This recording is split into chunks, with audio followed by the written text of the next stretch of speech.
Sa makabagong panahon at dulot ng pag-usbong ng teknolohiya, maraming inaalok ang social media mula sa mabilisang impormasyon hanggang sa short-form content na namamayagpag sa iba't ibang platform, ngunit may negatibong epekto din umano ito sa paghahasa ng kritikal na pag-iisip at nawawala na ang kaugalian ng pagbabasa para makakuha ng epektibong kaalaman. Muling pinaalala naman ng kahalagahan ng pagbabasa ni Easter Wahay na Pablo ang Baguio City Librarian sa pag-uumpisa ng National Children's Month, National Book Week at sa selebrasyon ng ika-35th Library and Information Services Month na may temang Lace Up Libraries, a hub for cultural exploration and unity through partnership. Payag nito na magkakaroon sila ng iba't ibang aktibidad na nagpapalawak ng kanilang advokasya. Dagdag pa nito na malaki ang parte ng mga magulang sa pagtuturo sa kanilang mga anak ng importansya ng pagbabasa, kaya pinag-ikting nila umano ang kanilang mga programa upang maengganyo ang mga kabataan. Dito sa amin, yun yung pagkakataon na kapag nag-visit sila nakasama yung parents, I would always give a lecture to the parents about, the importance of reading and ano yung mga services na pwede nilang ma-avail dito. Ano yung mga activities na naka-line up sa amin na pwede nilang salihan.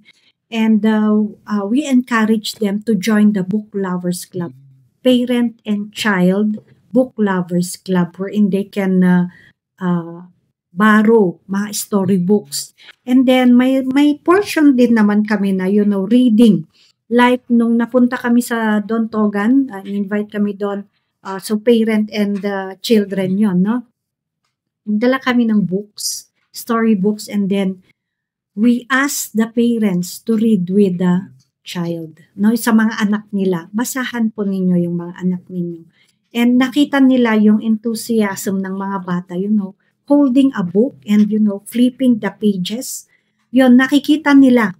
So, yun yung parang realization na pwede nating ang mga bata, hindi lang kasi natin napapansin siguro, pero, they want something also na hindi nila kaya na pumunta dito kundi mga parents talaga dapat ang mag-initiate sa kanila na we go to the park and then we drop by at the library, parang ganun sana, para talagang ma-encourage pa sila. Ang namin, bakit mga bata?